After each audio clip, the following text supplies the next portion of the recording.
Chapter 6 lines and angles, इसकी theorem 6.5 आज prove करेंगे। थ्योरम में if a transversal intersects two lines, अगर कोई ट्रांसवर्सल दो लाइनों को इंटरसेक्ट करती है, such that a pair of interior angles on the same side of transversal is supplementary, इस तरह से कट करती है कि ट्रांसवर्सल के सेम साइड में दो एंगल का पेयर का सम अगर सप्लीमेंट्री यानी 180 डिग्री है, then the two lines are parallel. तो वो दोनों लाइनें क्या हैं? पैरेलल हैं। ये आपको प्रूव करना है। तो पिक्चर में आप देखिए ए बी और सी डी ये दो लाइनें हैं। पी क्यू ट्रांसवर्सल है। P Q transversal A B line को पॉइंट आर पे कट करता है और सी डी लाइन को पॉइंट एस पे कट करता है। इस ट्रांसवर्सल के सेम साइड में देखिए तो दो इंटीरियर एंगल हैं, एंगल ए आर एस और एंगल सी एस आर। इन दोनों का सम 180 डिग्री ये आपको दिया हुआ है। आपको प्रूव करना है कि ए बी और सी डी ये दोनों लाइनें पैरेलल हैं। तो गिवन पार्ट नोट किया सबसे पहले, transversal P Q intersects two lines A B and C D at point R and S respectively such that angle A R S plus A R S plus angle C S R equal to 180 degree. ये आपको given है कि angle A R S और C S are का जो सम है, दोनों interior angles transversal के सेम साइड के दोनों इंटीरियर एंगल्स का सम 180, ये आपको गिवन है।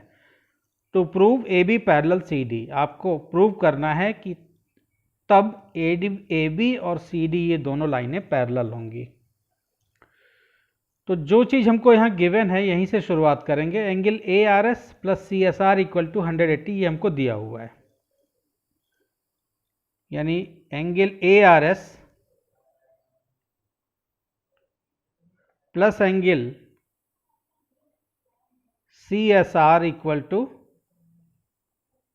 180 डिग्री, ये गिवन है। ये मेरा इक्वेशन 1 हो गया। एंगल सी एस आर और C S Q, C S R और सी एस क्यू को देखिए तो ये दोनों लीनियर पेयर हैं, यानी इनका सम 180 डिग्री होगा।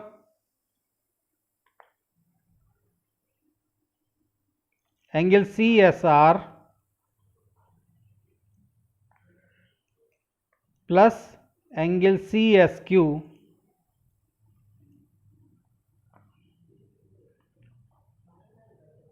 Equal to 180 degree. रीजन इसका लीनियर पेयर।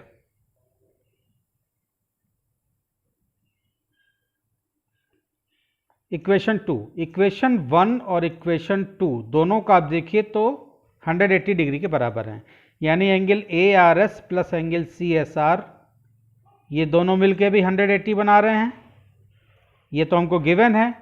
और angle C S R plus angle C S Q ये दोनों भी मिलके 180 डिग्री बना रहे हैं, क्योंकि ये दोनों लीनियर पेयर हैं, यानी दोनों 180 के इक्वल हैं। यानी दो अलग अलग चीज़ें अगर सेम चीज़ के इक्वल हैं तो ये आपस में दोनों इक्वल होंगी।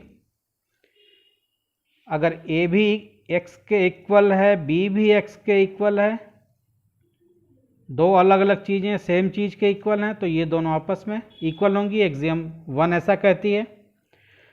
तो ये लेफ्ट साइड की ये दोनों चीज़ें क्या हैं? आपस में बराबर हैं। तो यहाँ से हम लिखेंगे from 1 and 2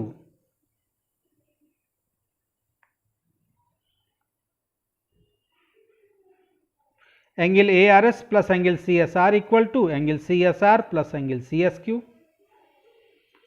angle A R S plus angle C S R equal होगा angle C S R plus angle C S Q. इन दोनों को हमने इक्वल दिखा दिया। दोनों साइड में आप देखिए सी एस आर है, तो इक्वलिटी के अगर दोनों साइड में सेम फिगर आपको दिखता है, यानी सेम चीज़ अगर है, तो ये दोनों आपस में कैंसिल हो सकती हैं, क्योंकि सी एस आर को अगर हम राइट साइड ले जाके माइनस करेंगे तो भी ये दोनों कैंसिल हो जाएंगे। तो इक्वलिटी के लेफ्ट हैंड साइड और राइट हैंड साइड अगर एक ही चीज़ है तो ये दोनों आपस में कैंसिल हो जाती हैं। फाइनली आपको क्या मिला, angle ARS equal to angle CSQ।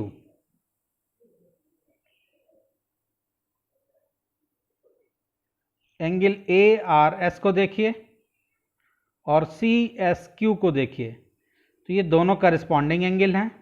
Corresponding angle चूँकि पोजीशन भी लेफ्ट साइड में है, दोनों की पोजीशन सेम है और दोनों के बनने का तरीका सेम है, यानी दोनों लाइन के नीचे की तरफ बन रहे हैं। ARS को आप देखिए, ये भी लाइन के नीचे की तरफ बन रहा है। CSQ को देखिए तो ये एंगल भी लाइन के नीचे की तरफ बन रहा है। तो ये दोनों आपस में करस्पॉन्डिंग एंगल हो गए। तो हम लिखेंगे also these are corresponding angles, यानी ARS और CSQ ये दोनों करस्पॉन्डिंग एंगल्स हैं। Also these are corresponding angles.